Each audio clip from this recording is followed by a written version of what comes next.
ओम शांति। तो आज एक बहुत अच्छा विषय पर चर्चा करेंगे। हमारी स्थिति बिगड़ती क्यों है, स्थिति बिगड़ने के कारण और उसका निवारण। स्थिति शक्तिशाली कैसे बनाए,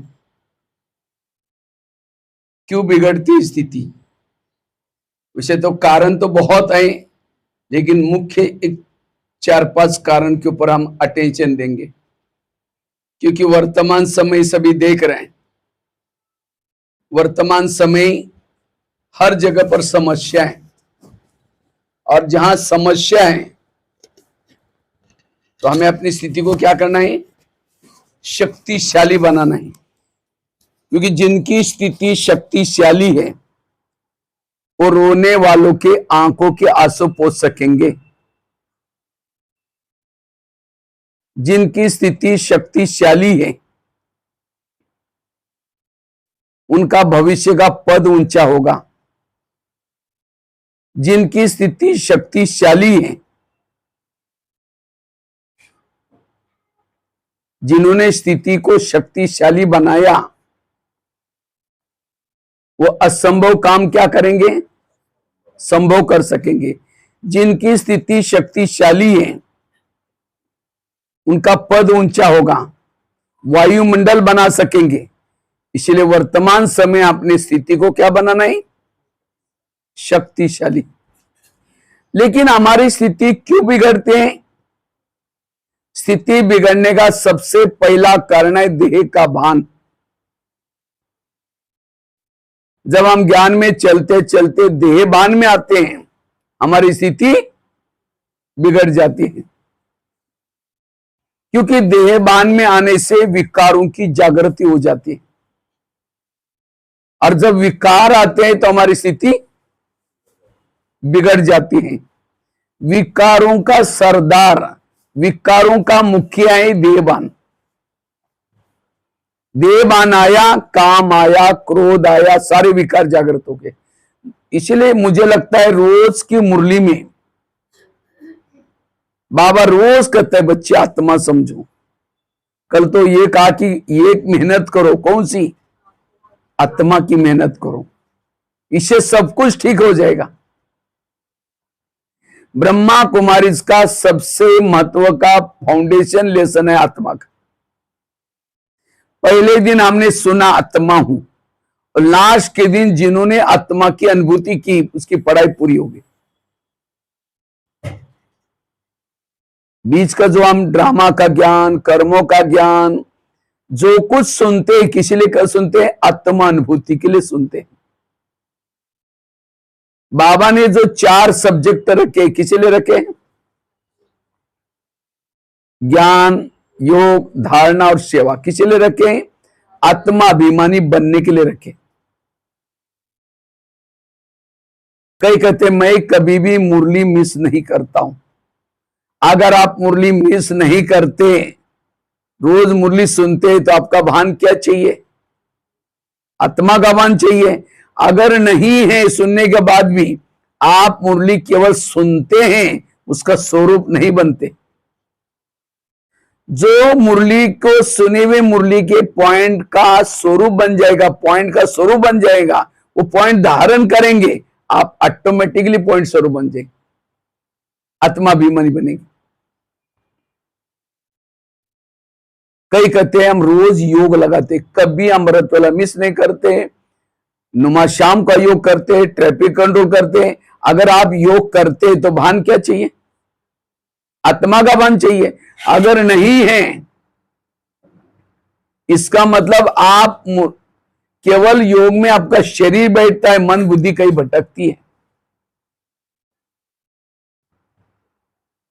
जो रियली योग करेगा तो कौन सा भान में रहेगा, आत्मिक भान में रहेगा। आज कई कहते हैं जब से मैं ज्ञान में आया हूं, मेरी सारी धारणा, पवित्रता की धारणा, खान पान की धारणा, सारी मेरी धारणा पक्की है। अगर आपकी धारणा पक्की है तो कौन सा भान चाहिए, आत्मा का भान चाहिए। अगर नहीं है इसका मतलब आपकी धारणा दिखावटी है। आज कई कहते जब से ज्ञान में चले मैंने जिंदगी में बहुत सेवा की। अगर सेवा की है तो भान क्या चाहिए? आत्मा सेवाओं से दुआएं मिलते हैं, दुआओं से आत्मिक स्थिति बनती है। तो ये 4 सब्जेक्ट बाबा का रखने का कारण ही है आत्मिक स्थिति। आत्मिक स्थिति के बिना हम देवता नहीं बन सकते। देवताओं के संस्कार और देवताओं की संस्कृति आएगी आत्मिक स्थिति से। इसलिए बाबा रोज के मुरली में इसके ऊपर ध्यान खिंचवाते हैं। बच्चा आत्मा समझो, आत्माभिमानी बनो। आत्मा के स्वरूप में रहने वाला रात को सोया है, उसका योग लगा हुआ है। वो रास्ते में चल रहे हैं, उसका योग लगा हुआ है। कर्म में भी उसका योग है, बैठ करके भी उसका योग है। निरंतर योगी। आत्मा के स्वरूप में रहने वालों के पास कोई भी विकार अटैक नहीं कर सकते, कैसा भी संस्कार अटैक नहीं करेगा। जिस घर में लाइट होती है, भूत कहां रहते हैं? अंधेरे में। पहले जमाने में भूतों के नाम सुनते थे बहुत, भूत यहां भूत, लेकिन आजकल भूतों के नाम निशान खत्म हो गए। क्यों? लाइट हो गए ना। भूत डरता ही लाइट से। इसी तरह दोपहर के बाद हमारी शरीर में आत्मा की लाइट कम होती गई, डीम होती गई। तो हमारे शरीर पे बंगले में काम का भूत, क्रोध का भूत, एक एक भूत आता गया और हर एक का शरीर भूत बंगला बन गया। अब इन भूतों को भगाना है तो क्या करो? लाइट जलाओ बस। अर्थात आत्मा का पाठ पक्का करो। मैंने लाइट जलाई नहीं है और कहते ये संस्कार बदलता नहीं है, ये विकार मुझे तंग करता है, क्यों लाइट ही नहीं जलाई? लाइट जलाऊं। ये है पुरुषार्थ। पुरुषार्थ, पुरुष मतलब आत्मा, रत मतलब शरीर, इस शरीर से अलग अनुभूति करना, यह है पुरुषार्थ। कहते आजकल मेरा पुरुषार्थ ढीला हो रहा है, इसका मतलब मैं आजकल मैं देहभान में हूं, इसीलिए मेरे जीवन में प्रॉब्लम ही प्रॉब्लम है। इसलिए आत्मा का पाठ पक्का करने से स्थिति मजबूत होगी, शक्तिशाली बनेगी। आत्मा के स्वरूप में रहने वालों के वाणी में बल होता है, दृष्टि में बल होता है, उसके कर्मों में भी बल होता है, उसके चेहरे में खुशी होती है, वो डरता नहीं, घबराता नहीं। इतना नहीं, उसके इर्द गिर्द में, आत्मा के स्वरूप में रहने वालों के इर्द गिर्द में गुण और शक्तियां होती। आज कई भाई बहन कहते मुझे सहन ही नहीं होता। सहन करने का पुरुषार्थ नहीं है। बीज बोया ही नहीं, पानी दिया ही नहीं, वृक्ष आएगा? जब वृक्ष नहीं है तो फल कहां से लगेंगे? इसी तरह जिन्होंने आत्मा का बीज बोया ही नहीं, स्मृति का पानी दिया ही नहीं, उसके जीवन रूपी वृक्ष में नम्रता, धैर्यता, सत्यता, ये गुण कहां से आएंगे? इसलिए आत्माभिमानी बनो, ऑटोमेटिकली सहन शक्ति, धैर्यता, सत्यता सब आएंगे। राम रावण का युद्ध चलता है। राम रावण का एक सिर काटता है, सिर कट जाता है, दोबारा जुड़ जाता है, फिर काटता है, फिर जुड़ जाता है। राम परेशान हो गए। विभीषण आया, राम के कान में 2-4 बातें सुनाई। क्या? ये ऐसा नहीं मरेगा, उसके नाभि में तीर लगाओ। और जब नाभि में तीर लगा, रावण क्या हो गया? मर गया। इसी तरह आज हम भी रावण को मारने में लगे, कोई 2 साल से, कोई 4 साल से, कोई 10 साल से, लेकिन रावण नहीं मर रहा है, क्योंकि गला काट देते काम का, 2-4 महीने के बाद फिर जुड़ जाता है, फिर काट देते फिर जुड़ जाता है। क्यों? हमने नाभि में तीर नहीं लगाया। नाभि अर्थात देहभान।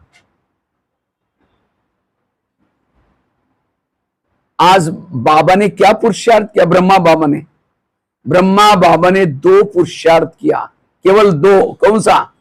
एक आत्मा का पुरुषार्थ, दूसरा रोज इंद्रियों का दरबार लगाने का पुरुषार्थ, और इसी से नारायण बने। लेकिन आज हमारा इस मुख्य बातों पर ध्यान नहीं है। आज दुनिया के शास्त्र इकट्ठे करो, सारे ग्रंथ इकट्ठे करो, एक पहाड़ बन जाएगा, लेकिन उसे हुआ, दिन प्रतिदिन विकार बढ़ते गए, आखिर भगवान को ऊपर से आना पड़ा, और आकर के क्या बोला? बच्चे तुम एक आत्मा हो। इसी से सारा परिवर्तन हो गया। इसलिए मुख्य शिक्षा है आत्मा की। मुझे यही मेहनत करनी है, इससे मेरी अवस्था बनेगी, और अंत का पेपर भी इसी का ही होगा। एक से वहां सामने से बाढ़ आ रहे हैं, तुरंत अशरीरी बन जाए। अभी लास्ट में अव्यक्त इशारा था, जहां चाहे मन को लगाओ, 1 सेकंड में अशरीरी हो जाना। सेकंड का पेपर होगा, उसमें पास होने के लिए बहुत समय का अभ्यास चाहिए। इसलिए हमें आत्मा का पाठ, जैसे कोई बिल्डिंग बनाई जाती है, उसका फाउंडेशन जितना खर्चा ऊपर उतना खर्चा नीचे। जिन्होंने कंजूसी की, पैसा बचाने के चक्कर में आंधी तूफान आएगा, बिल्डिंग गिर जाएगी। तो हमारी तो 84 जन्मों की बिल्डिंग बन रही, और इस बिल्डिंग का फाउंडेशन है आत्माभिमानी स्थिति। अब कई क्या करते हैं, उसके तरफ ध्यान नहीं है, सेवा करने में लगे, औरों को सुनाने में लगे, आत्मा का पाठ पक्का नहीं है। जब माया का आंधी तूफान आता है, फेल हो जाते। इसलिए आत्माभिमानी बनना। हमारे 2 लक्ष्य हैं, एक है संगम का लक्ष्य, दूसरा है सत्युग का लक्ष्य। संगम का लक्ष्य क्या है? अशरीरी बनना, विधेयी बनना, निराकारी बनना, बिंदु बिजरू बनना, यह है संगम का लक्ष्य। और सत्युग का लक्ष्य क्या है? देवी देवता बनना, उच्च पद प्राप्त करना। संगम के लक्ष्य तक जो पहुंचेगा, सत्युग का लक्ष्य उसकी परिचय वो अपने आप मिल जाएगा। कई तो कहते हैं सत्युग कब आएगा, कितना साल बाकी है, कृष्ण जन्म कब लेगा, ब्रह्मा बाबा भी अव्यक्त वतन में है, कहां गया।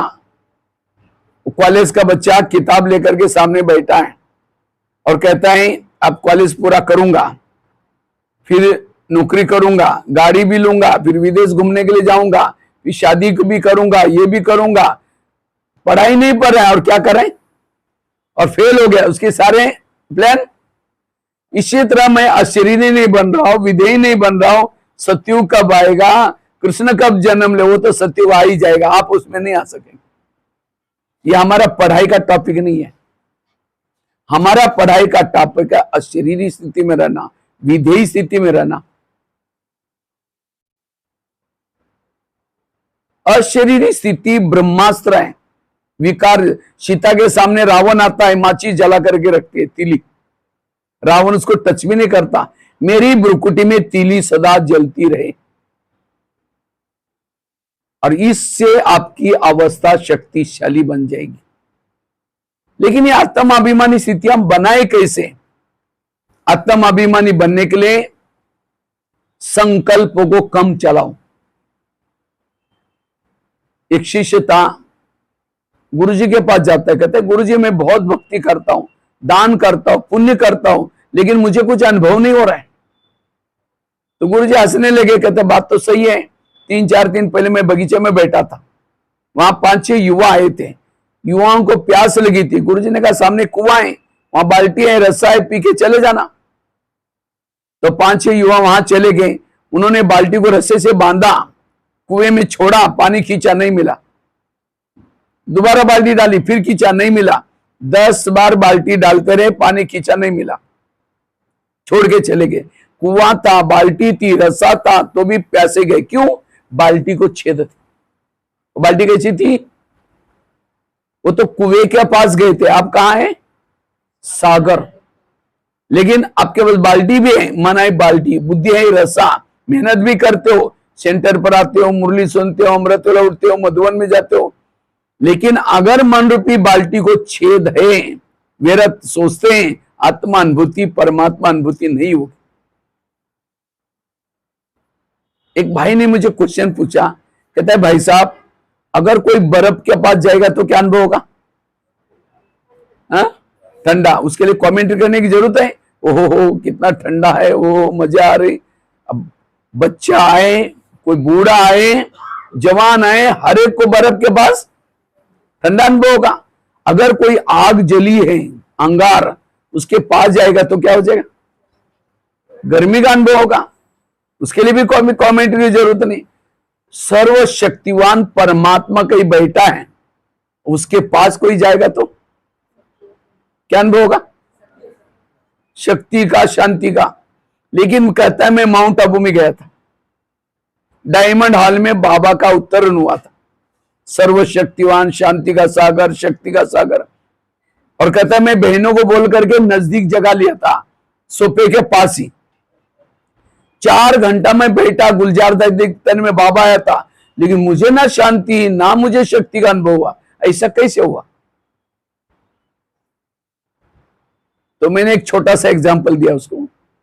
हमने कहा एक बड़ा सा चुंबक है, उसके सामने लोहे के टुकड़े डालो तो क्या हो जाएगा? खींच लेगा। मतलब चुंबक पावरफुल है, लेकिन कुछ लोहे के टुकड़ों को, एक बहुत लंबा कपड़ा है, कपड़े का थान है, और उसके अंदर लपेट लपेट करके गार्ड बांध करके रखो, हिलेगा? खींचेगा? चुंबक खराब है? चुंबक अच्छा है, हमने उसको गार्ड बांध कर रखा हुआ। इसी तरह परमात्मा भी एक चुंबक है, उसके सामने अनुभूति करनी है तो देह भान के कपड़े से लपेट करके नहीं बैठो, उससे अलग होकर के बैठो। अभी आप लोग जाने वाले, शायद कुछ लोग जाएंगे, 30 तारीख को बाबा आने वाला है, 30 नवंबर में, ऐसे कुछ है, ईस्टरना का टर्न है ना, तो टिकट भी बनाएंगे, जाएंगे भी। लेकिन मधुवन में अगर परमात्मा की अनुभूति करनी है, बाकी सभी टिकट के साथ, तैयारी के साथ आत्म अभिमानी बन के जाना। और आजकल जो मिलन है कैसा है? अव्यक्त मिलन। आप यहां भी अनुभूति कर सकते हैं परमात्मा की, केवल आपका स्वरूप चाहिए, आत्मिक स्थिति। एक गीत है ना हमारा ब्रह्मा कुमारी का, यही कही बाबा नजर नहीं आते। किसको नहीं आते? जो देह बान में है उसको बाबा नजर, कहते हैं ना भक्ति मार्ग, जिद भी देखो तू ही तू दिखता है। किसको दिखाई पड़ेगा? जो आत्मिक स्वरूप में है उसको जहां भी देखो बाबा ही नजर आएगा। इसलिए आत्मिक स्थिति बहुत जरूरी है,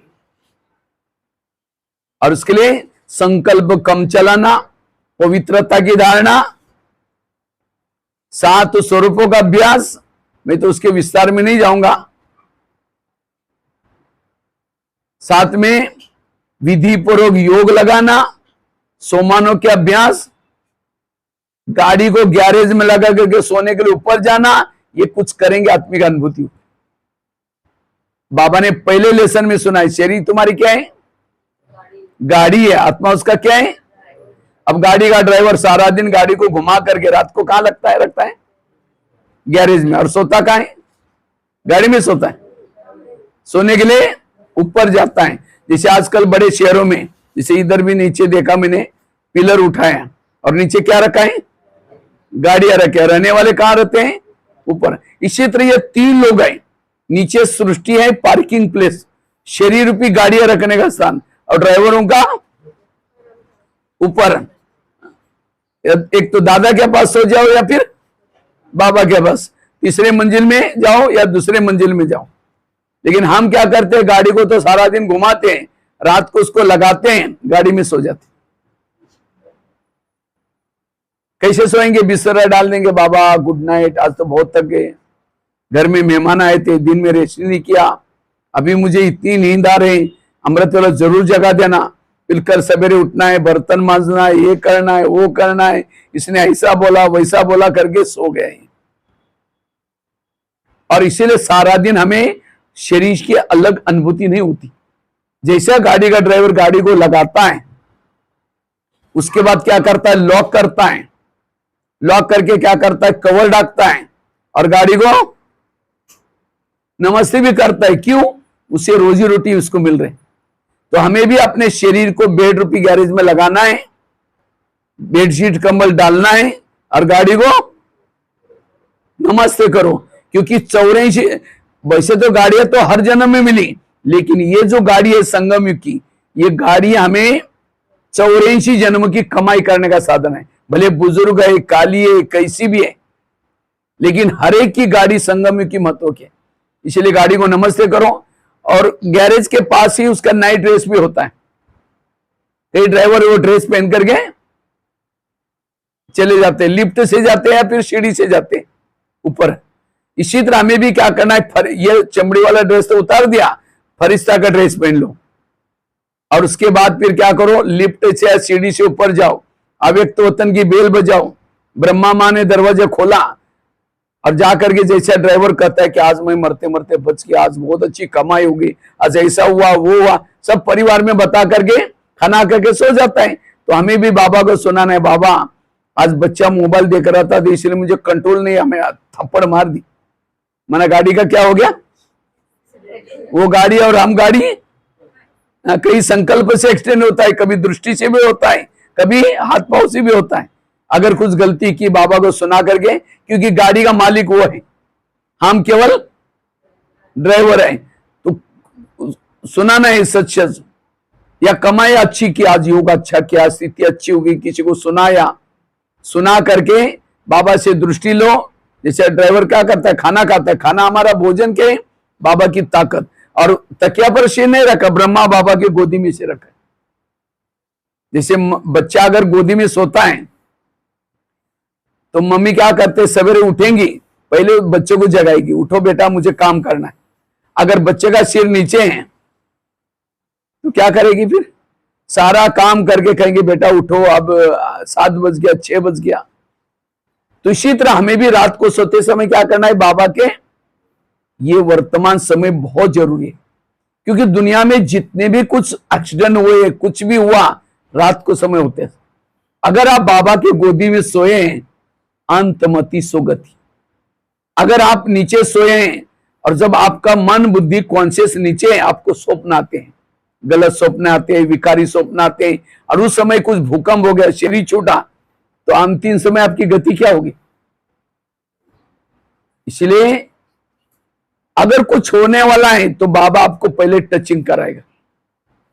इसीलिए रोज गाड़ी को यहां लगा करके सोने के लिए कहा जाओ ऊपर, तो सवेरे उठते ही बाबा याद आएगा।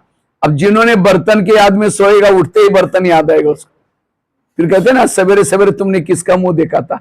बर्तन तो टकराते हैं, तो हम भी सारा दिन टकराते रहेंगे। तो उठते ही बाबा याद आए, इसलिए सोने के लिए वहां।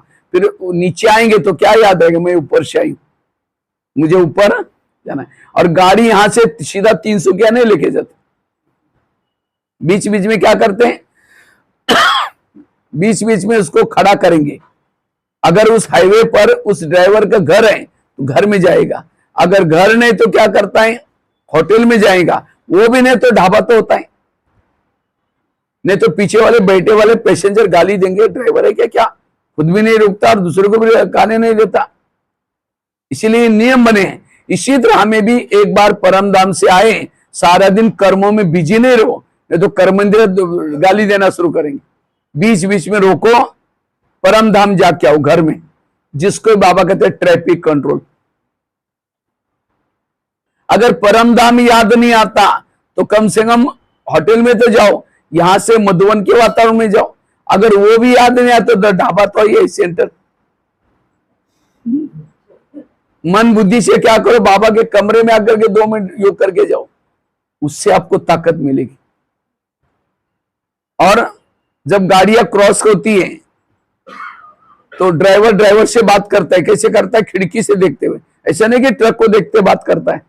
इसी तरह हर एक हम ड्राइवर है, किसी की अशोक लेलैंड गाड़ी है हेवी, किसी की छोटी बड़ी स्कूटी भी है। तो हमें क्या करना है, जब भी किसी से बात करते ही भ्रुकुटी के आंखों के खिड़की से देख करके ड्राइवर को देखना है, बाकी उसके गाड़ी को नहीं देखना है। अगर ये गाड़ी का भी एग्जाम्पल याद रखेंगे कितना अच्छी आत्मिक स्थिति रहेगी। और गाड़ी सामने से आते हैं, डिम्पर जलाते हैं, तो हमें भी, और गाड़ी चलाते समय लाइट को ऑन करके चलाते हैं। और आजकल सुना है मोटरसाइकिल ऐसी निकली है, चाबी डालते ही लाइट चालू हो जाती। अब लेटेस्ट, क्यों? दिन में भी एक्सीडेंट होते हैं, इसीलिए आजकल गवर्नमेंट ने लाइट डालते, चाबी डालते क्या किया। इसी तरह आज हमारी गाड़ी कहां चल रहे हैं? कलयुग। ये शरीर कहां चल रहे हैं? कलयुग। कलयुग को क्या बोलते हैं? अंधेरा। तो हमें हर पल अपनी लाइट जलाकर चलना है। कहीं भी समझो मार्केट में जाते हैं, पहले आत्मा अभिमानी की लाइट जला करके फिर चलो, हमारी लाइट बुझे, हम चल रहे हैं। अब कोई बिना लाइट की गाड़ी रात को चलाएगा, डर जाएगा, घबराएगा, एक्सीडेंट कराएगा। इसलिए हमें हमेशा लाइट जलाकर चलना, आत्मिक स्थिति में चलना, इसलिए आत्माभिमानी बनना। और हमें कभी भी शरीर की तरफ आकर्षित नहीं होना। शरीर क्या है? एक सोने का डब्बा लिया, सोने का, और सोने के डब्बे में लेट्रिन डाल दिया। लेट्रिन जिसको फेंकते हैं हम लोग, गंदे हुए हैं, उसको सोने के डब्बे में डाल दिया। एक कुछ हड्डी मांस डाल दिया, और कुछ खांसी करने पर जो कप निकलता वो ढेर डाल दिया उसके अंदर, और उसको पैक किया और आपके हाथ में दिया, और कहा कि इसको कहीं फेंकना नहीं, दिल में लगाकर रखना डब्बे को, बीच बीच में प्यार करते रहना, चुंबन लेते रहना डब्बे से। नहीं कहेगी इतना गंदा हमको नहीं चाहिए। तो शरीर क्या है? एक सोने का डब्बा है, ऊपर से गोरी सी चमड़ी है, पीली सी, लेकिन इस डब्बे में क्या भरा हुआ है? लेट्रिन भरा हुआ है, कप भरा हुआ है, हड्डी मांस भरी है, और 10 बार आईना तोड़ते रहेंगे, मैं कितनी अच्छी हूं, मैं कितनी अच्छी हूं, ये कितना अच्छा है। अगर उस शरीर में अच्छा है आत्मा, आज आत्मा है इसीलिए हम आपस में नजदीक बैठे, आत्मा चली गई तो आज मेरा प्यार है उससे। किससे प्यार है? शरीरों से नहीं, आत्मा से प्यार है। तो जिसका प्यार है वहां देखो ना, प्यारी चीज है वहां देखो। और शरीर कैसा बनता है? आज अभी गणपति का त्योहार मनाया सभी ने, अभी कौन सा आने वाला है? दुर्गा, देवियों की। तो देवियों की मूर्ति कैसे बनाते हैं? बांस को छिलते, आधा बांस, फिर उसका ढांचा बनाते, ढांचा बना करके उसके ऊपर घास बांधते, सूखा वाला घास, और उसके ऊपर पानी में मिट्टी डाल करके कीचड़ बनाते, और वो ऊपर घास क्यों बना जाता है? अगर घास ना होता तो बांस को चिपकेगा ही नहीं, गिर जाता। और ऊपर क्या करते? फिर पेंटिंग करते, काला पेंटिंग। दुर्गा होगी तो काला पेंटिंग, बाकी और देवियों को पीला पेंटिंग, गोरा पेंटिंग, और ऊपर से कपड़े पहनाते, श्रृंगार करते, हो गए मूर्ति। तो मनुष्य की रचना भी ऐसी है, अंदर बांस मतलब हड्डियां, छिले हुए बांस की तरह हड्डियां, कोई गोल नहीं है, छिले हुए बांस की तरह है, और ऊपर खून और मांस, उसके ऊपर नसें, बहुत सारी शरीर में नसें, नसें मतलब घास, और उसके ऊपर खून और मांस चिपका हुआ है, और ऊपर पेंटिंग क्या है? काला पेंटिंग, पीला पेंटिंग। अब जिसका पीला पेंटिंग है उसको तो बहुत नशे चढ़े, मैं बहुत गोरा हूं, मैं बहुत अच्छा हूं देखने में। कोई काला होगा तो उसको थोड़ा ये फीलिंग आई, वास्तव में काला या गोरा, अंदर वही मिट्टी है, वही सेल्स है। अगर उस माउस को लेकर के माइक्रोस्कोप के नीचे पकड़ो, एक कीड़ों से बना हुआ शरीर, आत्मा है इसलिए वो जिंदे है। आत्मा चली गई, वो सेल्स डेड हो जाते, कोई काम के नहीं। मुझे लगता है प्राणियों को तो शरीर का काम भी आता है, लेकिन मनुष्य का, कहते हैं बॉडी को जलाने के लिए जाते हैं, उससे पहले कपड़े बाथरूम में रख के जाते हैं, और पहने हुए कपड़े को भी आने के बाद बिल्कुल उसको छूते में धुलाई कर, और ऐसे सेल्स को देकर हम कितना अभिमान में आते। इसलिए अगर किसी से मेरा लगाव है, कोई व्यक्ति अच्छा दिखता है, उसके बिना चमड़ी का शरीर देखो, उसको चमड़ी है ही नहीं, मक्खियां बैठी है, और मैं उसको मिट्टी मार रहे, उसको प्यार कर रही हूं, कैसा लगेगा? अपने पर भी प्रयोग करो, मेरे शरीर में चमड़ी है ही नहीं, हड्डी मांस का ये है, खून बह रहे हैं, मक्खियां बैठी है, और मैं जा रहा हूं। अगर कोई ऐसा जाएगा रास्ते से, सब देख करके ऐसा मुंह करेंगे। इसलिए आत्मा का अभ्यास, मैं आत्मा हूं, मैं आत्मा चल रही, मैं आत्मा हूं, इससे स्थिति शक्तिशाली बनेगी। तो ये है पहली धारणा। दूसरी धारणा है, अगर स्थिति को शक्तिशाली बनाना है, पर चिंतन कभी भी नहीं करो। पर चिंतन करने वालों की स्थिति बिगड़ जाती है। तो आप लोग तो परचिंतन तो नहीं करते होंगे। हाँ, ऐसा कोई बैठा है सभा में, आज तक कभी भी हम परचिंतन नहीं करते है? कोई बैठा है? झूठ बोले कौवा काटे। परचिंतन से मुक्त कोई है? कोई हाथ ही नहीं उठा रहे। इसका मतलब करते हैं। हाँ, हो जाता है। जो परचिंतन करते हैं वो ज्ञान का चिंतन, आत्मचिंतन नहीं कर सकते। जो परचिंतन करते हैं उसको बाबा प्यार। अब किसी के घर में जाओ, उनके बच्चे भी बैठे, बाप भी बैठा है, बच्चों को कहेंगे बच्चा ठीक नहीं, नालायक है, ऐसा है वैसा है, और बाप को कहेंगे आप बहुत अच्छे, आप कितने अच्छे। बाप कहेगा तुम पहले यहां से भाग जाओ, तुमने मेरे बच्चों को गिराने के लिए तो मेरे को अच्छा बोलता है। हर मम्मी पापा को अपने बच्चे क्या होते हैं? प्यारे होते हैं। इसी तरह सारा दिन कहेंगे बहन ऐसे, भाभी ऐसे, मेरा भैया ऐसा है, पड़ोसनी ऐसी है, वो ऐसे। सारे संसार के जितने भी लोग हैं किसके बच्चे हैं? बाबा के बच्चे। अगर उन्हीं की गिलानी करेंगे, उनके दोस्त देखेंगे और शाम को योग में बैठेंगे, मीठे बाबा, प्यारे बाबा, आप शांति के सागर, दया के सागर, आनंद के। बाबा कहेंगे मैं भूल गया, मुझे याद दिला रहे, पहले तुम यहां से भाग जाए। जो सारा दिन परचिंतन करता, बाबा उसको प्यार नहीं कर सकता। फिर कहते योग में अनुभव नहीं होता। क्यों नहीं होता?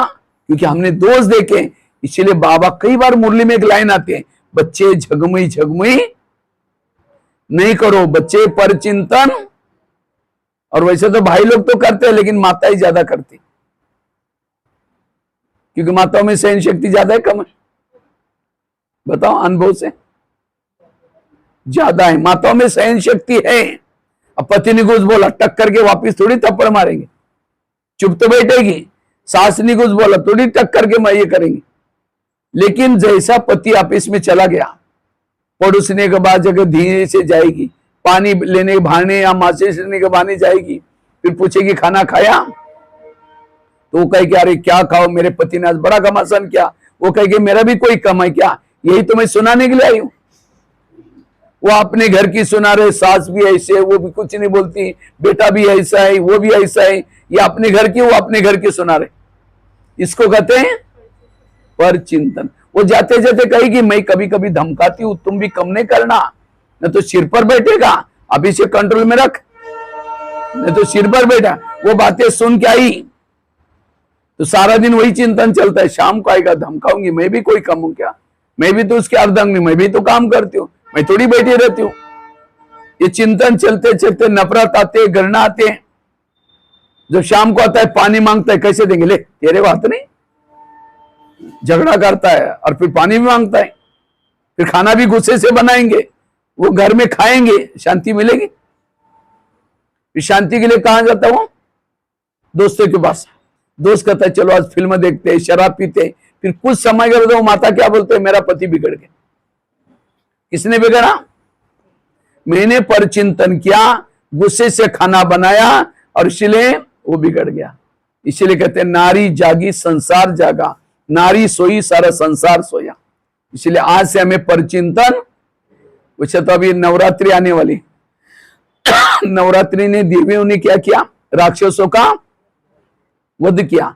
तो ये परचिंतन भी एक राक्षस है। तो आज से मुझे कभी किसी का परचिंतन नहीं करना है, क्योंकि ये समय परचिंतन का नहीं है। ये समय है सोचिंतन का, ये समय है कमाई करने का। परचिंतन करने वालों के दिमाग में ज्ञान के मुरली के पॉइंट नहीं ठहरते। उसको शाम को पूछेंगे आज की मुरली क्या थी? बढ़िया अच्छी थी। एक पॉइंट तो बता, बहुत अच्छी थी। वरदान बता, बहुत अच्छा था। वो अच्छा बोलेंगे लेकिन दिमाग में याद नहीं होगा। सरस्वती किसके ऊपर बैठी है? हंस के ऊपर बैठती थी। हंस के ऊपर पानी में तालाब है, हंस तैरा है, सरस्वती उसके ऊपर बैठी है। आप में से छोटी सी कोई बहन को या बच्ची को बिठाओ, क्या हो जाएगा? तैरेगा वो हंस? हमसे देखे छोटा छोटा होता है, वो कैसे तैरेगा? तो ज्ञान ये चित्र करता है, ज्ञान उसके दिमाग में बैठता जो हंस है। हंस अर्थात अंदर बाहर स्वच्छ, नीर अलग खीर अलग, दूध अलग, पर जो दूसरे की अच्छाई देखता है वो है हंस, जो बुराई देखता है उसको कहेंगे कौवा। तो कौवे के ऊपर सरस्वती कैसे बैठेगी? इसलिए आज से मुझे परिचय, और जिसके दिमाग में मुरली के पॉइंट नहीं, उसके चेहरे में खुशी होगी? सत्युग में जा रहे भगवान पढ़ाता है, कोई खुशी नहीं होगी, क्योंकि परचिंतन करने की आदत है। इसलिए मुझे किसी का परचिंतन करने से वायुमंडल खराब हो जाता है। जिसे कोई फैक्ट्री से धुआं निकालता है तो गवर्नमेंट क्या करते हैं? लॉक करते हैं, क्योंकि पॉल्यूशन हो जाएगा, पेड़ पौधे खराब हो जाएंगे, लोग बीमार हो जाएंगे। इसी तरह अगर हम परचिंतन करेंगे तो बाबा ऊपर से देखेगा आसाम के कौन सी फैक्ट्री से धुआं निकल रहा है, उसके बुद्धि का ताला लॉक कर देगा। 63 जन्मों से मंदिर में जाकर क्या बोला? हे भगवान मेरा ताला खोलो, मेरे बुद्धि का ताला खोलो। तो भगवान ने ताला खोल दिया, फिर धुआं निकालना शुरू कर रहे हैं, फिर ताला बंद कर दिया। इसलिए मुझे कभी भी परचिंतन नहीं करना है। परचिंतन करने वाला कोयला का व्यापारी है। अगर कोई कोयला का व्यापारी है, हाथ भी काला मुंह भी काला, जिसको बेचे वो भी काला। और जो हीरे का व्यापारी होता है एकदम स्वच्छ रहता है, महलों में रहता है। इसी तरह परचिंतन करने वाला खुद का टाइम तो वेस्ट कर रहा है, दूसरों को भी टाइम वेस्ट कर रहा है, उसका भी ये बहुत बड़ा विकर्म बनते हैं। और हीरे कोई अलग नहीं होते, हीरे कहां होते हैं? कोयले के खाने में जिस व्यक्ति के दुर्गुण देख रहे हैं, अवगुण देख रहे हैं, उसके अंदर कुछ हीरे भी है ना। इसलिए कभी भी कई कहते हैं हम नहीं करते, लेकिन कोई आकर के सुनाता तो क्या करे? क्यों सुनाता? हम कहते अच्छा अच्छा अच्छा, और क्या हुआ? उठ के भी जा रहे, बैठो ना, चाय पानी पी के चलो, बताओ क्या हुआ। तो एक बार अगर वो बातें सुनी, रोज उनको कुछ भी गलत देखेंगे, कहां आएंगे? आप क्या हमको कूड़ेदान थोड़ी है। इसलिए ये परचिंतन ना, मैं वैसे तो गुलजार दादी के साथ 10 साल रहा हूं दिल्ली में। मैंने गुलजार दादी को देखता था, कोई कोई आकर के दादी के सामने ऐसी फालतू बातें सुनाते थे, दादी वो बहन ऐसी है, वो ऐसा है, वो ऐसा। दादी कभी भी हाँ नहीं करती थी। किसी की बुराई करता है, दादी ऊपर चली गई, हाँ भी नहीं, एकदम स्थिर। लेकिन हम क्या करते? अच्छा अच्छा अच्छा, और क्या हुआ? सुनाने वाला में इंटरेस्ट होता। परचिंतन करना अर्थात ओमिटिंग करना। ओमिटिंग क्यों करता है? जो चटपटी चीजें खाता है, तला हुआ खाएगा, सड़ा हुआ खाएगा, पेट में डाइजेस्ट नहीं होगा तो क्या करता है? और उल्टी किस में की जाते हैं? वॉश बेसिन में। कोई उल्टी करता, हम नाक बन करके कहते उधर जा उधर जा, वो देख करके हमको भी उल्टी आएगी। इसी तरह परचिंतन क्यों करते हैं? जो चटपटी समाचार सुनता है, वहां क्या हो रहा है, वो क्या करता है, सारा समाचार सुनेगा, उसको बुद्धि में डाइजेस्ट नहीं होगा, फिर दूसरों को सुनाएगा। और कहां सुनाता है? कान में। हर एक का वॉश बेसिन फिक्स है, कान है वॉश बेसिन। उसको फोन करेगा, वंडरफुल है आ जाओ, फोन करेगा। अगर नहीं आता वॉश बेसिन तो खुद यहां जाकर के उल्टी करेगा। वो स्टूल में उल्टी करता, उसको भगाते, यार यहां कोई उल्टी करता था और क्या हुआ करके डाल दो मेरे कान। इसलिए गणेश का त्योहार गए ना अभी, गणेश के त्योहार में क्या पूजा करने से विघ्न विनाशक नहीं बनेंगे, उसका एक एक अंग पेट भरा। अर्थात कोई कुछ भी कहता है उसको पेट में संभालो। हाथी का सिर दिखाते, हाथी कान हमेशा हिलाता है, चींटी भी जाएगी मर जाता है। हमें निगेटिव से बचना, कान हिलाना, सुनना नहीं है, लेकिन हम जानबूझ करके सुनते तो विघ्न और पैदा हो जाएंगे। इसीलिए पर चिंतन से बचना। किसी का परचिंतन करेंगे, उसका भगत बनना पड़ेगा। आपने तो भक्ति तो छोड़ी है ना, भजन इसमें से कौन कौन करता है? मंदिर में जाकर करते हैं। वो स्थूल भजन तो छोड़ दिया, पर चिंतन करना मतलब ये भी भजन करना।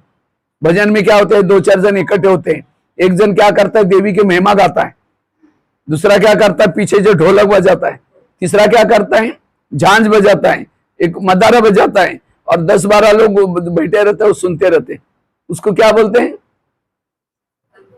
कीर्तन भजन।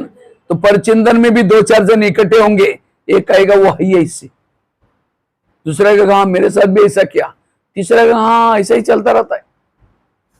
जो संगम युग में 1 घंटा तक कहता हुआ ही ऐसी, जब द्वापारिक बनेगा, जिसका परचिंतन क्या उसके मंदिर बनेंगे, उसी शहर में उसको जन्म लेना पड़ेगा और 1 जन्म तक गाना पड़ेगा, हे देवी तुम बड़ी महान हो।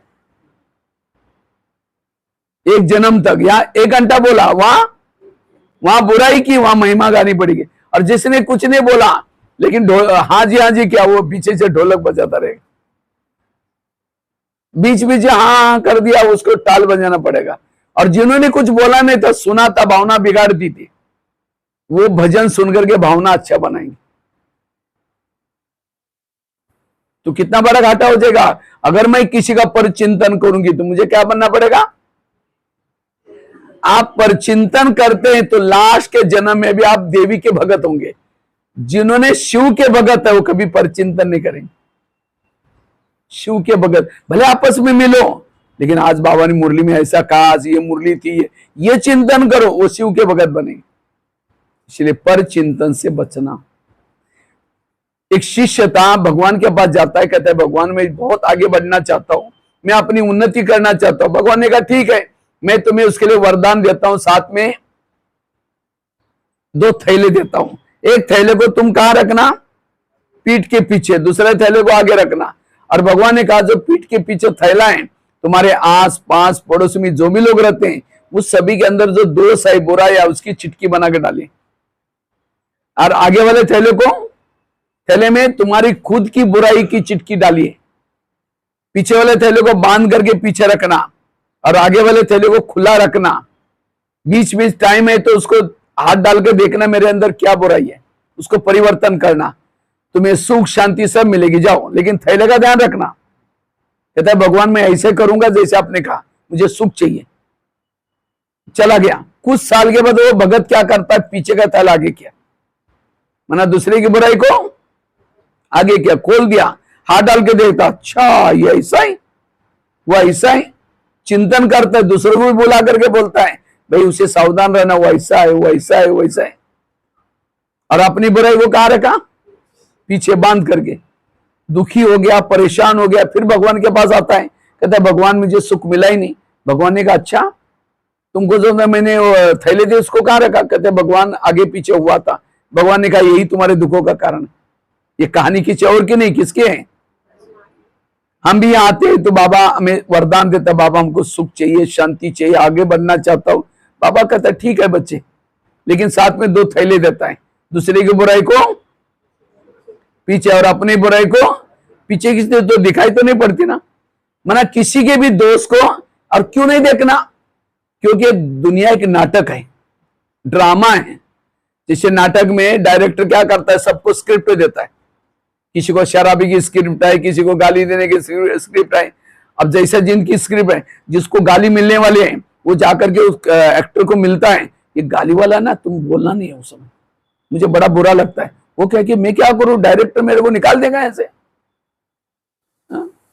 इसीलिए वो अपने जो स्क्रिप्ट है मेरे वो, और गाली देने के बाद उसकी धड़कन थोड़ी बढ़ जाती है, उसको पता है नाटक है, असली नहीं है। इसी तरह पति की स्क्रिप्ट अलग है, बच्चे की स्क्रिप्ट अलग है, सास की स्क्रिप्ट अलग है। जिस दिन पति ने अच्छी तरह गाली दी या डांटा तो क्या कहो, उनको कहो कि आज आपने बड़ा अच्छा पाठ बजाया, मजा आ गया। लेकिन हम कितने संकल्प चलते हैं, कितना क्या क्या होते हैं। इसलिए पर चिंतन नहीं करना, पर चिंतन से बचना। पीछे के थैले को पीछे आगे नहीं लेना, हाँ जी नहीं करना। पर चिंतन करने वाला ज्ञान से चला जाएगा। बाबा एक मुरली में और एक लाइन आती है, मेरे अच्छे अच्छे बच्चे थे, सेवा करते थे, लेकिन आज वो चले गए। क्यों गए, उन्होंने यहां आकर के किसी के दोस्त देखा, चला गया। आए थे हरि भजन करने के लिए, उठने लगे एक सत्संग चलता था, उसमें बहुत लोग आते थे। एक दिन इस शिष्य ने गुरुजी को कहा, गुरुजी मुझे एक वरदान चाहिए। तो गुरुजी ने कहा क्या वरदान चाहिए? कहते हैं मेरे बारे में सबके दिल में क्या चलता है मैं जानना चाहता हूं। तो गुरुजी ने कहा ठीक है, मैं तुम्हें वरदान देता हूं, साथ में एक छड़ी देता हूं। छड़ी मतलब मांत्रिक डंडा। जब भी किसी के दिल में तुम्हारे बारे में कुछ चलता है, वो जानना है, छड़ी को अपने दिल में रखो और उस व्यक्ति का नाम लो, तुम्हें पता चलेगा। वरदान दिया, छड़ी दी, शिष्य चला गया। अचानक शिष्य को रास्ते में याद आए, पहले मैं गुरुजी की चेकिंग करता हूं, गुरुजी के अंदर मेरे बारे में क्या चलता है। तो छड़ी को दिल में लगाता है, गुरुजी का नाम लिया, थोड़ी छड़ी काली हो गई। जब छड़ी काली हो गई, उसको लगता है गुरुजी के अंदर मेरे बारे में कालापन है, इनको गुरुजी बना करके फायदा क्या, आश्रम में आना बंद हो गया। 1 दिन हो गया, 2 दिन हो गया, महीना हुआ, 4 महीना हुआ। तो एक दिन गुरुजी की नजर गई, अरे ये जो चेयर पर आजकल खाली रहती है, सबसे पहले आने वाला, इतनी अच्छी सेवा करने वाला, उसको क्या हुआ? तो गुरुजी उसके घर में गए, पूछे कि क्या जी आजकल आप आश्रम में नहीं आते? नहीं जी, आजकल थोड़ा घर में मेहमान आते हैं, मेरी थोड़ा तबियत ऊपर नीचे होते हैं, ऐसा वैसा बोलने लगा। तो गुरुजी ने कहा 6 साल से आते थे, आंधी आए तूफान है, नहीं जी आजकल कोरोना काल है, आजकल ये है, ऐसा ऐसा। तो गुरुजी ने कहा 6 साल से आते थे, तब भी आपको भी? कहते नहीं गुरुजी, नहीं जरूर कुछ बात है। कहा कि गुरुजी आपके अंदर मेरे बारे में कालापन है, जो छड़ी दिया ना मैं इसे देख लिया। तो गुरुजी ने कहा अच्छा ये बात है क्या, लेकिन तुमने देखा कि तुम्हारे अंदर औरों के बारे में कितना कालापन है? कहा कि नहीं देखा। देखो, शिष्य ने छड़ी को दिल में रखा, अपना नाम लिया, पूरी छड़ी काली, थोड़ी सी सफेद बन रही थी। गुरु की कितनी काली थी? थोड़ी सी, बाकी सारी सफेद। और शिष्य ने पूरी काली, थोड़ी सी सफेद, अपनी काली देकर के शर्म आई, सिर झुकाया। तो गुरुजी ने कहा कोई बात नहीं, मैं जब आश्रम में आया था मेरी भी छड़ी पूरी काली थी, लेकिन मैंने तपस्या करके सेवा करके इतनी बची है, मैं तो अभी भी कर ही रहा हूं, निकल जाएंगी, लेकिन तुम मेरे को देख करके आश्रम में नहीं आओगे, जो तुम्हारी सफेद बन रहे वो भी काली हो जाए। तब वो शिष्य कहता है गुरुजी मैं कितना बुरे काम करने जा रहा था। गुरुजी ने कहा कोई बात नहीं, आज से कभी भी बड़ों की कमजोरी मत देखना। तब वो शिष्य दोबारा आता है। ये कहानी भी हमारी अपनी, हम भी यहाँ आते आते आते हमारी जो पतित आत्मा थी, काली आत्मा थी, पावन बनना शुरू हो जाते हैं। लेकिन जैसे आप बहनों के संपर्क में आएंगे, सेवा के संपर्क में आएंगे, कहीं यहाँ जो पैसे देते हैं ना उसको आगे करते, फलानी बहन जी ऐसी है, वो भाई ऐसा है, वो सेंटर में ऐसा है, या कोई कुछ ना कुछ दोष देखेंगे। याद रखना, जब भी हम किसी के दोष देखते हैं, पहले हमारी भावनाएं बिगड़ जाती, और भावना और योग इसका बहुत गहरा कनेक्शन है। जितनी सेंटर के बहनों के प्रति भावना ऊंची, जितनी सेंटर के प्रति, मधुवन के प्रति भावना ऊंची, उतना योग पावरफुल। कई कहते हैं ना जब आए थे बड़ा मजा आता था, लेकिन अब पता नहीं क्या हुआ, आए थे हमारी इस ज्ञान के प्रति, बहनों के प्रति भावना ऊंची थी, लेकिन धीरे धीरे हमारी भावना, इसलिए पर चिंतन पतन की जड़ है। आज जिसकी बुराई देख रहे वो कितना दिन से योग लगा रहे, उन्होंने कितना त्याग किया, इनकी सफेद छड़ी कितना है वो देखो ना। इसलिए किसी के भी दोष ना देखना, ये दोष हमें आपस में संबंधों को बिगड़ाता है, हमारे संगठन को दरारें पैदा करता है। इसलिए पर चिंतन नहीं। 84 जन्मों की सीढ़ी नीचे उतरी, कितना समय लगा? 5000। उसी सीढ़ी को वापिस ऊपर चढ़ना है, कितना समय है? सेकंड में तो आके थोड़ी बैठेंगे, 100 साल। कितना मिला हमको? और सबको तो 100 साल नहीं मिला। अब किसी को 10 साल पहले ज्ञान मिला है तो उसके काफी साल तो कैंसिल हो गए। अब इतने समय में हमको क्या करना है? थोड़ा योग लगाया, एक आधी सीढ़ी चढ़ गई, दान पुण्य किया, सीढ़ी चढ़ गई, थोड़ा सा परिचिंतन किया, जितनी सीढ़ियां चढ़ी उतना नीचे। यही करते रहेंगे, चढ़ते रहेंगे, उतरते रहेंगे, बीच में रह जाएंगे। इसलिए अब मुझे कभी भी किसी का परिचिंतन, इससे मेरी अवस्था बिगड़ जाती। बाबा भी कहते बच्चे संग दोष से बचकर करो। संग दोष मतलब नॉन भी क्या नहीं, अगर कोई किसी बहनों की, सेंटर की निगेटिव बातें सुनाता है, ये भी संग दोष है। तो पर चिंतन। और लास्ट की एक बात सुना करके मैं पूरा करता हूं। तीसरी बात है, हमारी स्थिति क्यों बिगड़ते हैं? ईश्वरीय नियमों का उल्लंघन करने से स्थिति बिगड़ती। तो नियम तो पता है ना सभी को, अमृत वाला उठना, मुरली सुनना, शुद्ध भोजन खाना, पवित्रता का पालन करना, ये सारे क्या है? ईश्वरीय नियम। और हर नियमों के 10 मार्क है आपका। हर नियमों के कितने मार्क है? 10। आपने अमृत वेला किया, कितने मार्क मिलेंगे? 10। मुरली सुनी, कितने मार्क मिलेंगे? 10। भोजन शुद्ध खाया, कितना मार्क मिलेंगे? 10। पवित्रता का पालन, पवित्रता के 20 मार्क है। एक मनसावाचे की कर्मणा की पवित्रता, दूसरा स्थूल पवित्रता, 20 मार्क। तो आप लोग अपने आप को कितना मार्क दे सकते हैं? आप कितना परसेंटेज बाबा के श्रीमत प्रमाण चलते बताओ? हर एक अलग अलग कितना चलते हैं बताओ? 100 में से आप अपने आप को कितना मार्क दे सकते हैं? जो मुरलियां सुनते हैं उस प्रमाण आप कितना फॉलो करते हैं उसको? कितना? 40, 50, कितना या 100? बताओ बताओ जल्दी। अब 30। अभी तो पासिंग में भी कम है। अच्छा और बताओ कितना मार्क देंगे? हाँ, पीछे वाले मत है, चुप बैठे सब, क्योंकि अभी परीक्षा नजदीक आने वाले। तो आप नियमों को कितना फॉलो करते हैं? बोलो बोलो, बोल ही नहीं रहे, क्या बता? कितना भाई लोग? रोज तो मुरली सुनते हैं ना, तो इसको आप कितना धारण करते हैं? समझो आपने मुरली सुनी, आप कितने मार्क देंगे? 10। लेकिन 10 नहीं मिलते। कब मिलेंगे? अगर मुरली से पहले आधा घंटा योग किया तो 5 मार्क मिले। मुरली सुनी लेकिन उस प्रमाण सारा दिन चले नहीं, 4 मार्क कैंसिल हो गए।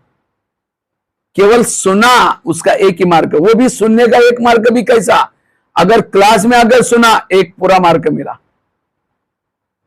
शाम क्या करके सुना, उसमें से थोड़ा और कम हो गया।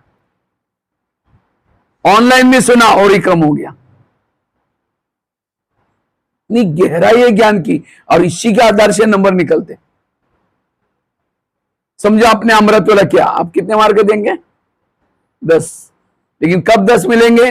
अमृत वाला उठे, 5 मार्क मिल गया। उठ करके झुटका लगाते हो किया, 2.5 मार्क कट हो गए। झुटका भी नहीं लगाया था, लेकिन मन बुद्धि भटकी थी, केवल आंखें खुली थी, मन बुद्धि बाबा में गई नहीं, तो भी 2.5 मार्क गए।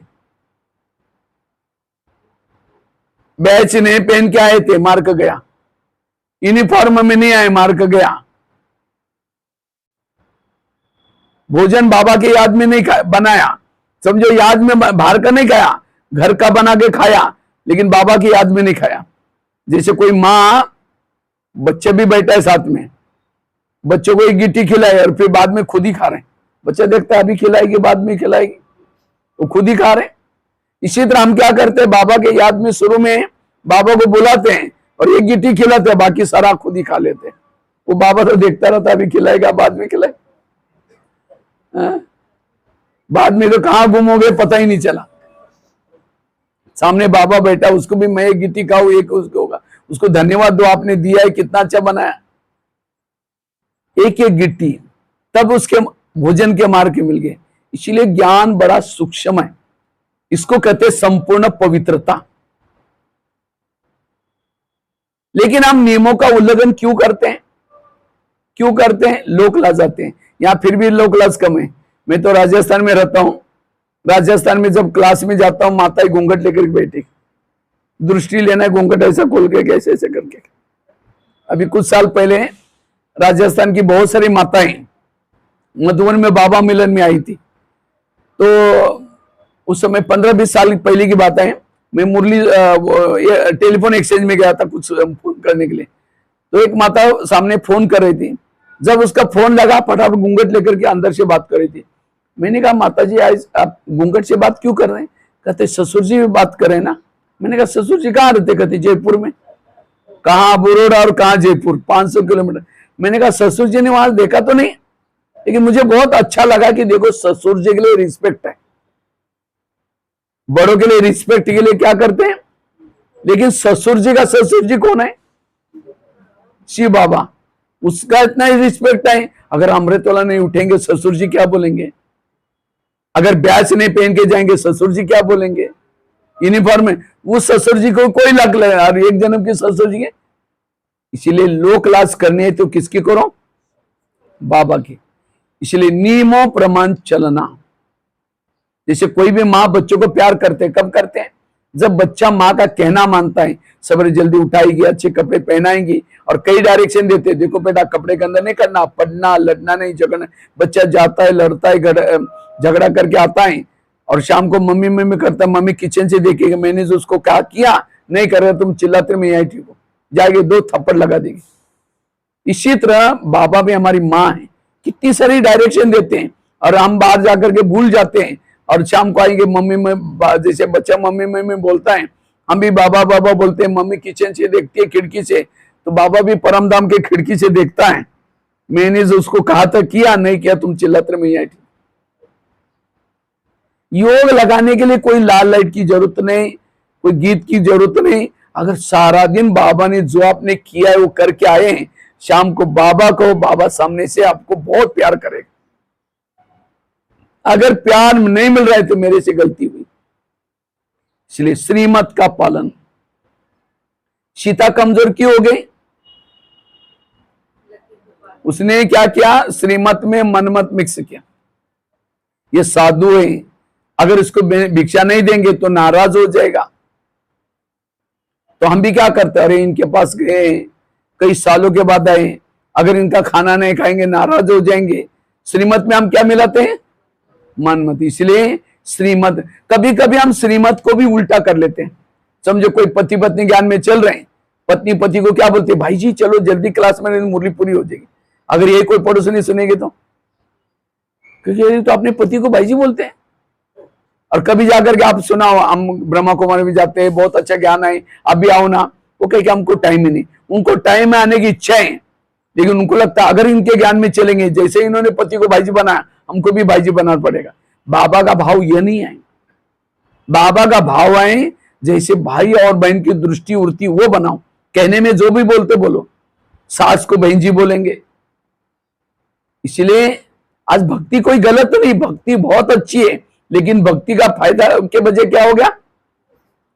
क्योंकि भक्ति के भाव को हमने उल्टा किया। भक्ति मार्ग में कहते हैं उपवास करो तो भगवान प्रसन्न हो जाएगा। कौन सा उपवास? वो मतलब नजदीक, वहां से बनाना ना, जो मन बुद्धि से परमात्मा के पास रहता है वो है उपवास। लेकिन लोगों ने क्या किया? पेट का उपवास किया।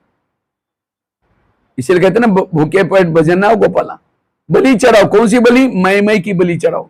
लेकिन लोगों ने मई करने वाली बकरी को बलि चढ़ा दिया और उस प्राणी को हत्या कर दी, पाप चढ़ गया। कहते हैं घर का त्याग करो तो भगवान क्या हो जाएगा? कौन सा घर? शरीर आत्मा का घर है, इसको भूल जाओ, आत्मा समझो। लेकिन लोगों ने घर को छोड़कर जंगल में चले गए, इसको तो भूलो ही नहीं। दिवाली मनाओ, दिवाली में क्या करते हैं यहाँ असम में? दिया जलाते हैं और क्या करते हैं? सफाई करते हैं। किसी लिए? लक्ष्मी महीने के लिए। आई के लिए लक्ष्मी आई, और आएगी कैसी?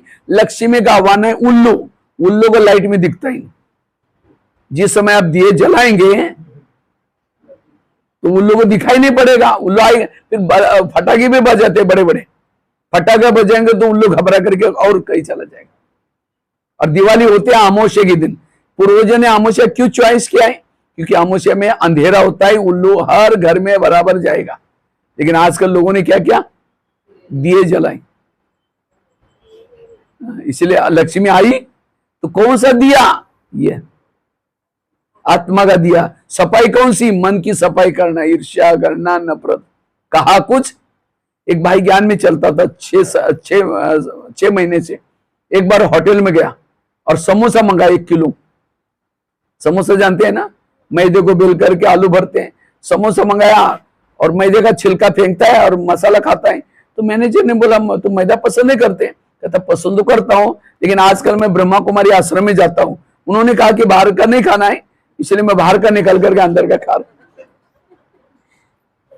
बाहर का ना खाना मतलब दूसरे का हाथ का बना हुआ ना खाना, लेकिन वो छिलका फेंक रहा है और मसाला खा रहा है। इसलिए होटल पर सीधा बोर्ड लिखा है, क्या होटल, हो सके तो टल, बाहर का बना हुआ है। एक माता जी सेंटर पर आई थी, तो गुरुवार का दिन था, बहन जी कुछ किचन में सेवा कर रही थी, भोग बना रही थी। इतने में एक वीआईपी आया, तो बहन जी को माता जी को कहा, बहन जी ने, माता जी ये भाई को कुछ हॉल में जाकर गए, प्रदर्शनी के ऊपर कुछ समझाओ, तब तक मैं आती हूँ। तो माता जी भाई को लेके आई, पहला चित्र लगा था लक्ष्मी नारायण का विद्यालय का लक्ष्य। कहते आप रोज यहाँ आया करो, आपका ट्रैक्टर बहुत अच्छा हो जाएगा। कहता ट्रैक्टर यहाँ क्या गैरेज का काम सिखाते हैं? नहीं, मेरा ट्रैक्टर यहाँ आने से अच्छा हुआ, लक्ष्मी नारायण भी ट्रैक्टर से गिर गए, लक्ष्मी नारायण का ट्रैक्टर भी यहाँ अच्छा हुआ। वो कैरेक्टर बोलने के बजाय ट्रैक्टर ट्रैक्टर बोल रहे। कभी कभी हम ज्ञान को क्या करते हैं, अर्थ का अनर्थ करते। इसलिए श्रीमत को हमें यथार्थ समझना, श्रीमत प्रमाण चलना, तब आपकी अवस्था पावरफुल बन जाएगी, शक्तिशाली बन जाएगी। और सबसे इंपॉर्टेंट अमृत वाला का योग। अमृत वाला कौन कौन करता है? अच्छा, सब लोग करते हैं, लेकिन अमृत वाला का चुपचाप आपका कोई वीडियो बनाई जाए और वही वीडियो का आपको 10 बजे दिखाई जाए, ये आपका अमृत वाला का कहीं मेरा है। दीवार के सारे बैठे हैं, मुंह खुला आंखें बंद है। 2 बार मच्छर अंदर भी गया और बाहर भी आए, पता भी नहीं चला। इसलिए अमृत वाला आंखें खोल करके बैठो। जैसे कोई मेहमान को बुलाओ, मेहमान आने से पहले कुंडी लगा करके सो जाओ, वो बेल बजा रहे, घंटी बजा रहे, दरवाजा नहीं खोलो, कैसा लगेगा उनको? चला जाएगा, 10 काम छोड़ के आए और आप अंदर ही है, उसको लगेगा मेरी इज्जत ही नहीं। फिर फोन करो, क्या बात है, कहां तक आए? करके मैं आया था, बेल बजाई थी, आधा घंटा खड़ा था। नहीं दोबारा आ जाओ वापिस। दोबारा आए, फिर कुंडी लगाई, फिर सो गए, फिर फोन करो, कभी नहीं आऊंगा बोलेगा। इसी तरह अमृत नाम उठेंगे, बाबा को निमंत्रण देंगे, मीठे बाबा, प्यारे बाबा आ जाओ, हम आपसे बातें करनी है, बातें करनी है, करनी है, करनी। अब उसको तो बुलाया, दरवाजे खिड़की, तेरे द्वार खड़ा भगवान, भगत बल भगत, ओम शांति हो गया। इसलिए आंखें खोल करके बैठो, और केवल खोल के भी नहीं, कोई मेहमान सामने बैठा है, चेहरे की तरफ देखते रहो, झूमते रहो। वो कह के किसी लिए बुलाया था। अब कई भाई बहन योग में क्या करेंगे, उठेंगे, बाबा के फोटो की तरफ देखते रहेंगे, झूमते रहेंगे, फिर घड़ी में देखेंगे कब तक देखना, अच्छा 15 मिनट देखना। मैं कई बार जब क्लास कराता हूँ, कई माता धीरे से घड़ी की तरफ देखते हैं, हम समझ गए इनकी बुद्धि का ये लंगर उठ गया, सुना करके कोई फायदा नहीं है। इसलिए योग में आंखें खोल करके योग अच्छी तरह करो। कई तो क्या करेंगे, मैं आत्मा हूं, शांत स्वरूप हूं, शक्ति स्वरूप हूं, अब जा रही चांद सूरज तारंगन के पार, तारंगन के पार से झुटका लेनी, नीचे हड्डी गुड्डी टूट जाएगी। एक कुमारी ने क्वेश्चन पूछा, कहते भाई साहब मैं अमृत वाला उठती हूँ लेकिन परमधाम में नहीं जाती हूँ। हमने कहा क्यों? कहते उस समय बहुत अंधेरा होता है हमारे घर के ऊपर। एक कुमार कहता है भाई साहब मैं अमृत वाला उठता ही नहीं। हमने कहा क्यों? कहते नींद ही नहीं खुलती। हमने कहा अलार्म लगाएगा? कहता 5 लगाता हूँ मोबाइल में अलार्म। फिर मैंने कहा, कहते सुनाई नहीं पड़ता अलार्म, बजे बजे बंद हो जाता है। हमने कहा क्यों नहीं सुनाई पड़ता? कहते मैं सोने के लिए परमधाम में जाता हूँ और अलार्म तो धरती पर बजता है। कैसे कैसे क्वेश्चन करते हैं। इसलिए अमृत वाला अच्छी तरह करना। और दूसरा, क्लास के पहले योग करना। क्लास यहाँ कितना बजे होते हैं? 7 बजे। योग कितना बजे चलता है? 6:30। पहुंचते कितने हैं? एक आएगा 6:30 बजे, दूसरा 6:45, तीसरा करके मुरली सुनने के लिए सारा पहुंच जाएंगे। अगर मुरली से पहले आप योग नहीं करते, मुरली वो आपके कोई काम के नहीं। मुरली के पहले आधा घंटा योग बहुत कंपलसरी जरूरी है। भले आप जल्दी जाना है तो मुरली के आधा से जा सकते हैं, लेकिन योग मिस नहीं करना है। संगठन का योग कब मिलता है? क्लास के पहले मिलता है। इसलिए हर एक को आधा घंटा योग करना है।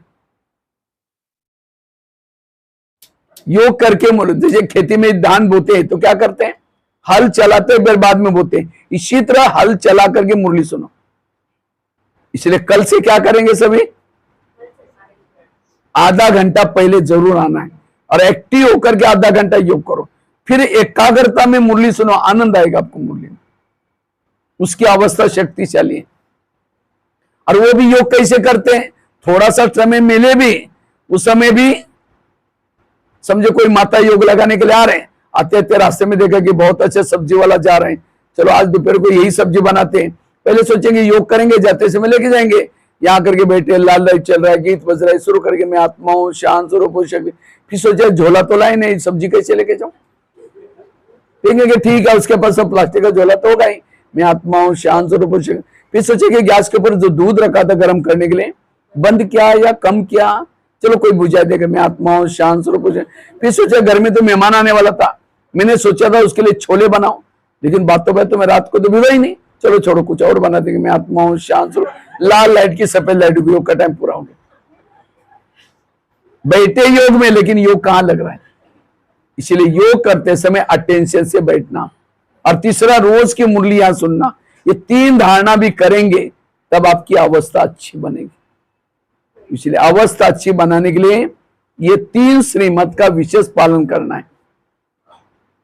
तो क्या क्या बताया अवस्था बिगड़ने का, पहला कारण देह भान, इसे आत्माभिमानी बनना, गाड़ी का एग्जाम्पल बताया, दूसरी कौन सी बताई, पर चिंतन से बचना, छड़ी वाली कहानी, थैले वाली कहानी, कान में उल्टी नहीं करना, कोयला का व्यापारी नहीं बनना, धुआं नहीं निकालना, छोटे छोटे टोटके भी याद रखेंगे, पर चिंतन से बचे रहेंगे।